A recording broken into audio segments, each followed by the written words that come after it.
Hi, I'm Gil Patterson for InsideBaseball.com.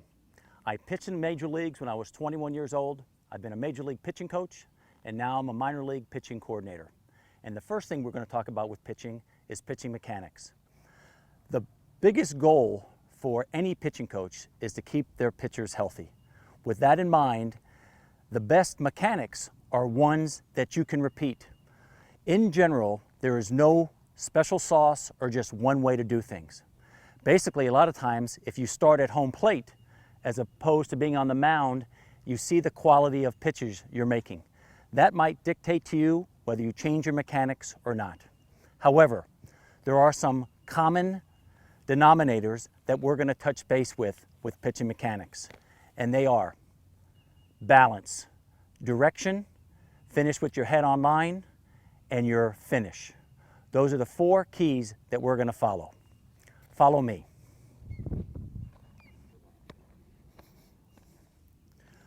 Before I get into the actual part of pitching mechanics, we're going to talk about throwing mechanics. Throwing mechanics and pitching mechanics are basically the same thing other than being on the mound. Again, we are going to go over balance with hand separation, direction, finish, and the importance of keeping our head on line. When people just go out in the outfield and play catch, they throw with the same mechanics that they do when they're pitching, other than a knee lift. So as they go to play catch, they will step, turn, and throw. And as they're doing that, they have balance, they have separation, they have direction, and they have a finish. When we talk about balance, as they step and turn, the biggest thing that they want to make sure that they do is stay back to allow the hands to break before the body starts going.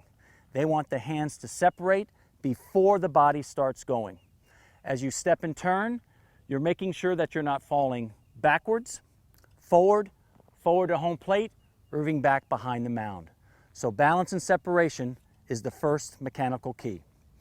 The second one is direction. As I go to play catch, as I step and turn, good balance, good separation, I want to draw a straight line to my partner. From the heel of, in my case, my right foot to my left heel. And I want my left heel to be 3, 4, or 5 inches to the right of the line. I don't want you in a direct line, I want you slightly closed. There is a measure of anywhere between 5 to 13 inches that is safe. There are plenty of guys who are even closed more or even closed open. But the best area to be is within 5 to 13 inches closed. The biggest key, if there is one, maybe absolute, it is where your arm position is at foot strike or at foot contact. As I step, turn to throw, I have good balance, my hands separate, my body rides out, I'm in a slightly closed straight line to home plate. When my foot lands, I want my throwing arm, the elbow to be about as high as my shoulder, the hand to be above my head. Not in this manner here, and not in this manner here, right here. This is the best position for your arm to protect it at foot strike. The next thing is finish. To finish, there is an order that goes from the ground up to the body and to the arm. It is with speed and with rotation. At first, as I land, the hips start, then the shoulder, then the arm whips through. So what we need to do is when we land, the left knee or our front knee has to be slightly flexed. You don't want it stiff. As you go through your motion, the knee can become a little bit straighter, a little stiffer. The biggest key is that this back foot has got to rotate, so I get full hip rotation, full extension, and now that head stays right on line and my back foot comes up. So again, I have balance, separation, direction, making sure that my arm's in a proper height behind me, hip rotation, finish, and head stays on line. Trying to make it as simple, I might have just made it a little bit more complicated, but as you go through, we're going to show you some drills that'll help. Now we get into the pitching form. As I get on the rubber, for the most part, stand wherever you would like. Some people stand on the third base side, some people stand in the middle, some people stand on the first base side. And sometimes there's different reasons. If people throw sinkers or they have a tough time getting ball down and away to their glove side, that's why in some cases people move over. But for the sake of argument, we're going to be in the middle of the rubber now. As I do this, the biggest key is not letting the heel get too far away from the rubber. You want this back foot right in front of the rubber and with the heel back against it. So as you drive to home plate, the heel does not come off and throws your direction off. Just as we said earlier, in trying to make this as simple as we can and trying to tie regular throwing mechanics into pitching mechanics, if I was just standing here on the mound with my foot in the right position on the rubber, and all I'm going to do is just barely pick my leg up, separate with good balance, have direction, and have finish. All we're going to do now, from just playing catch, is now we're going to add a slight knee lift. And by doing that, there's one little drill that you can add to this, and that is just picking the knee up and down, up and down.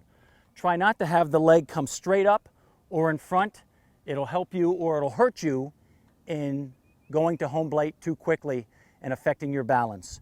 You want to bring that knee up and have the hands separate as the knee starts down. So here we go again. I've come set. Most of the weight, or 70%, is on my back leg. 30% is on my front leg. I lift it up nice and calmly. Head stays on line to home plate. Pick the knee up with good balance. As I separate and ride to home plate, the two keys there is my direction, trying to be slightly closed, 5 to 13 inches, and making sure that my throwing arm is at least shoulder height with the elbow flexed, not too much, not too straight, and not down. Right here in this angle, right here. The front side is a key. You want that front glove, that front shoulder and elbow up. That gives you a little line of sight right to your target. Now as I rotate, again using my bottom half, head stays right on line. I'm throwing against this slightly flexed front leg.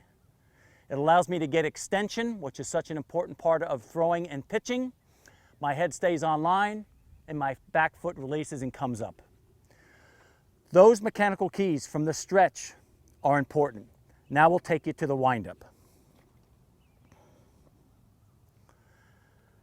As I go from the windup, it really doesn't matter whether you want to go over your head or just bring your hands to your chest. It doesn't really matter whether you step back or sometimes people even like to step in front. What does matter is that as you turn your foot in, again, you get a nice foothold, making sure that the heel doesn't go too much off the rubber. And as you pick your left knee up, you pick it up instead of swinging it. So as I step back, nice deep breath, which is such an important key, but a nice deep breath, small step back. Sometimes the bigger step, the more it gets you going forward too quickly. So I've got a small step back. Now I control my left leg. And as I pick it up with good balance, as I come down, I separate, direction, and finish with the head on line. Just make sure with this that you can control what your leg does and how fast or slow it goes. Don't let your leg control you. Because again, as we started, from step, turn, and throw, it's really just like having me pitch, where I step back, I lift that front knee up and control it, and make my pitch. If any of you ever have any problems, you can call InsideBaseball.com. They will give you my email, send me your video, and I'll go over it with you. Thanks.